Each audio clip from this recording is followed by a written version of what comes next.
Hello, my friends.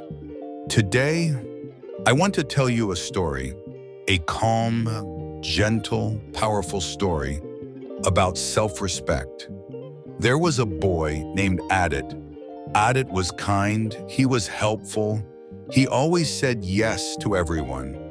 If someone asked for help, he agreed. If someone gave extra work, he accepted. If someone ignored his feelings, he stayed silent. Slowly, Adit became tired. He felt used. He felt unhappy, but he never spoke. One day, his elder cousin visited him. She noticed his sadness. She asked softly, "Adit, why do you look so tired?" Adit replied slowly, "I try to make everyone happy, but I feel unhappy." His cousin smiled gently and said, "Helping others is good, but forgetting yourself is not good." She continued, "Do you respect your time? Do you respect your feelings? Do you respect your limits?" Adit stayed quiet. He realized he never thought about himself. His cousin said, "Self-respect means knowing your value. It means saying no when needed.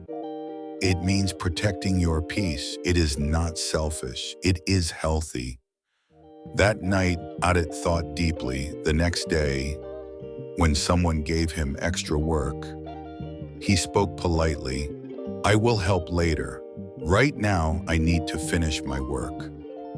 For the first time, he felt strong. Slowly, he started managing his time. He expressed his feelings. He respected his limits, and something changed.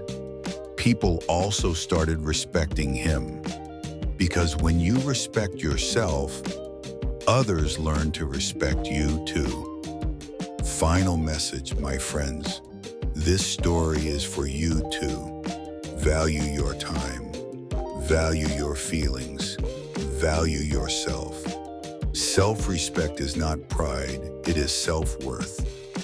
Ending line. Thank you for listening. Keep learning English. Keep valuing yourself. And always remember, respect yourself and the world will respect you.